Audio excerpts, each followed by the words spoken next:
Hello दोस्तों, नमस्कार। स्वागत है आप सभी का एजुकेशन मंत्रा में। 4 जून के बाद आएगा नई भर्ती का विज्ञापन। एग्जिट पोल के नतीजों ने सबको है चौंकाया। 12,460 शिक्षक भर्ती स्कूल आवंटन से जुड़ी हुई कुछ महत्वपूर्ण खबरों को देखेंगे और बिहार शिक्षक बहाली परीक्षा क्या जून में संभावित है, सारे बिंदुओं पर चर्चा करेंगे। तो चलिए दोस्तों, वीडियो को शुरू करते हैं। दोस्तों, सबसे अच्छी और सबसे बड़ी बात यह है कि चुनाव आचार संहिता 4 जून से खत्म हो रही है और 4 जून को नतीजे आ जाएंगे और इसके बाद जस्ट आपको एक नई शिक्षक भर्ती का जो विज्ञापन है वो देखने के लिए मिलने वाला है। तो यहाँ पर दोस्तों देख सकते हैं, चुनाव के बाद जारी होगा असिस्टेंट प्रोफेसर भर्ती का विज्ञापन। तो यूपीपीएससी प्रदेश के राजकीय महाविद्यालयों में असिस्टेंट प्रोफेसर के लिए लोकसभा चुनाव के बाद विज्ञापन जारी करने की तैयारी में लगा हुआ है। दोस्तों, देखा जाए तो आयोग ने जब जनवरी 2024 में भर्ती परीक्षाओं का कैलेंडर जारी किया था, तभी यह स्पष्ट किया था कि स्क्रीनिंग परीक्षा से संबंधित नियमावली को शासन स्तर से मंजूरी मिलने के बाद भर्ती का विज्ञापन जारी किया जाएगा। दरअसल आयोग ने निर्णय लिया था कि सीधी भर्ती में भी स्क्रीनिंग परीक्षा के अंक जोड़े जाएंगे। पहले अभ्यर्थियों का चयन केवल इंटरव्यू में मिले अंकों के आधार पर होता था और देखा जाए तो स्क्रीनिंग परीक्षा अभ्यर्थियों की छंटनी के लिए होती थी। इस व्यवस्था को बदलते हुए आयोग ने तय किया है कि अभ्यर्थियों के चयन में स्क्रीनिंग परीक्षा के 75% और इंटरव्यू के 25% अंकों को जोड़ा जाएगा और इसी आधार पर जो फाइनल मेरिट है वो तैयार की जाएगी। तो दोस्तों, तैयार रहिएगा। जो भी असिस्टेंट प्रोफेसर भर्ती परीक्षा की तैयारी कर रहे हैं, यूपीपीएससी से आपको चुनाव के बाद जस्ट जो है एक बड़ी भर्ती का विज्ञापन देखने के लिए मिलने वाला है। दोस्तों, मोदी इतिहास रचने की ओर हैं। ज्यादातर सर्वेक्षण में एनडीए 350 के पार, यानी कि एग्जिट पोल के नतीजे आ चुके हैं।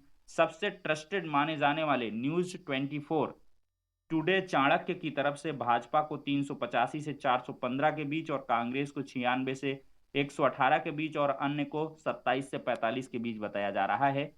जबकि इंडिया टुडे माई एक्सिस की तरफ से भाजपा को 361 से 401, कांग्रेस को 131 से 166 और देखा जाए तो इसी तरह से इंडिया टीवी, एबीपी, सी वोटर, इन सब की जो एग्जिट पोलिंग है उसके हिसाब से देखा जाए तो सभी में बीजेपी आगे चल रही है और ऐसा लग रहा है कि तीसरी सरकार फिर से रिपीट होगी, मतलब लगातार तीसरी बार मोदी जी आएंगे।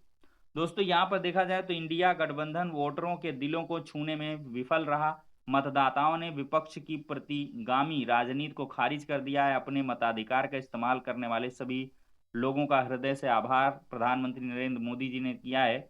और मल्लिकार्जुन खड़गे कांग्रेस अध्यक्ष क्या कहते हैं, इंडिया गठबंधन को कम से कम 295 सीटें आएंगी, हम इससे ज्यादा सीटें जीतेंगे। यह जनता का सर्वेक्षण है। गठबंधन के सभी दल एक साथ हैं, हम एक रहेंगे, हमें बांटने की कोशिश ना करें। अब देखते हैं दोस्तों, जो ओरिजिनल रिजल्ट है वो 4 जून को जारी होगा।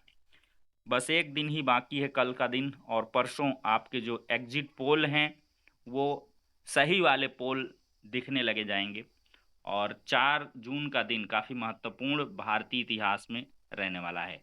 दोस्तों, 7वें चरण में 5वें स्थान पर 55.60% मतदान हुआ है। पहले चरण में देखा जाए तो 61, दूसरे में 55, तीसरे में 57, चौथे में 58, सातवें पांचवें में 58 और छठे में 54। इस प्रकार से वोटिंग परसेंटेज जो है देखने के लिए मिला है और देश भर में सातों चरणों में 64.98% वोट पड़े हैं। और दोस्तों, देखा जाए तो बढ़ा तापमान घटा मतदान, चुनाव ड्यूटी में 33 कर्मचारियों की मौत भी हुई है। और साथ ही साथ एक महत्वपूर्ण बात यह है कि 12,460 शिक्षक भर्ती का भी एक जीर्णोद्धार होने जा रहा है 4 जून के बाद। और 4 जून के बाद कभी भी आपको जो स्कूल आवंटन संबंधी आदेश हैं वो देखने के लिए मिल सकते हैं। और सबसे महत्वपूर्ण बात इस बार ये रहने वाली है कि जो स्कूल आवंटन होगा वो मई की छात्र संख्या के आधार पर किया जाएगा, यानी कि लेटेस्ट छात्र संख्या के आधार पर किया जाएगा। उससे काफ़ी ज़्यादा सहूलियत भी मिलेगी और साथ ही साथ देखा जाए तो छात्र शिक्षक अनुपात के हिसाब से आपको विद्यालय आवंटित किए जाएंगे। विद्यालय आवंटन से पहले लोगों के मन में कन्फ्यूजन है कि आखिरकार किस प्रकार की ये प्रक्रिया होगी, कैसे हमको स्कूल मिलेंगे, विद्यालय मिलेंगे। तो दोस्तों, देखा जाए तो इसमें जो भी प्रक्रिया रहेगी पूरी तरीके से ऑनलाइन रहेगी। आपके जो भी जनपद में मेरिट बनी है और जितने लोगों का स्कूल का आवंटन होना है, उन सबकी सूची चस्पा की जाएगी। तो दोस्तों आपको सलाह यही रहेगी कि आप लोग पहले से अपनी मेरिट को जान ही रहे होंगे अपने जनपद में कि हमारा मेरिट सूची में कौन-सा क्रम था और उसी हिसाब से आपको विद्यालय के चॉइस के लिए बुलाया जाएगा। आप अगर सबसे पहले मेरिट में हैं तो मान लिया आपके जनपद में 50 लोगों का विद्यालय आवंटन होना है तो 55 विद्यालय खोले जाएँगे। आपको 55 के 55 विद्यालय चॉइस करने के लिए मिलेंगे, चूज़ करने के लिए। तो उस हिसाब से आप विद्यालयों को चुनेंगे।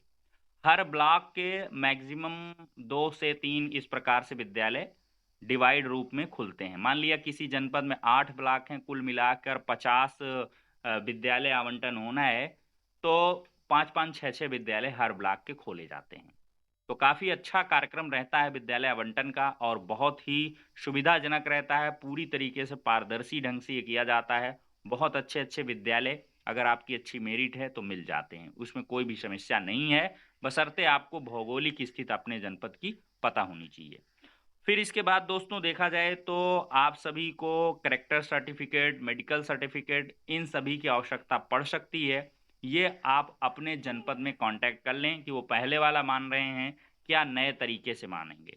तो इसके लिए आपको थोड़ा-सा बताया जाएगा आपके बीएसए कार्यालय में। जैसे विद्यालय आवंटन हो जाएगा, आपको एक ऑनलाइन प्रिंट आउट मिल जाएगा, उस प्रिंट आउट को लेकर के आप अपने जनपद के जो ब्लॉक है, उसमें जाएँगे, वहाँ पे बीईओ कार्यालय यानी कि ब्लॉक एजुकेशन ऑफ़िसर के कार्यालय में रिपोर्ट करेंगे और वो इंटीमेट करेंगे आपके हेडमास्टर को और हेडमास्टर आपको जॉइन करा लेंगे आपके विद्यालय के और जॉइन करने के बाद आप जॉइनिंग संबंधी जो दस्तावेज़ है लेके बीआरसी में अपना जमा कर देंगे और इस प्रकार से आपकी मानव संपदा आईडी वगैरह जनरेट कर दी जाएगी और परमानेंटली आप बेसिक एजुकेशन डिपार्टमेंट के पार्ट बन जाएँगे और आपकी सैलरी वगैरह सब स्टार्ट हो जाएगी। तो ये हो गई दोस्तों विद्यालय आवंटन संबंधी जानकारियाँ और पूरी उम्मीद है कि जैसे ही 18 जून से विद्यालय खुलेगा आप सभी सब अपने-अपने विद्यालयों में होंगे। अब दोस्तों देखा जाए तो बिहार शिक्षक भर्ती परीक्षा बहुत ही स्पीड से जून में ही हो सकती है। चूँकि इसके लिए जो हाई कोर्ट का आदेश था उसको तुरंत बिहार सरकार ने मान लिया है और उसके हिसाब से लेटर भी जारी हुआ। यहाँ पर दोस्तों देख सकते हैं बिहार शिक्षक बहाली में 5 अंक अधिभार वाला ये मामला था।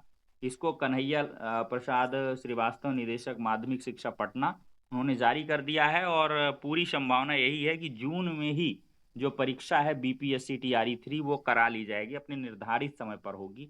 इससे कोई भी अभ्यर्थी परेशान ना हो। तो काफ़ी अच्छा कर रही बिहार सरकार और पूरी तरीके से आदेश को मान लिया गया है। तो फिलहाल के लिए दोस्तों इस वीडियो में इतना ही, नेक्स्ट में मिलते हैं।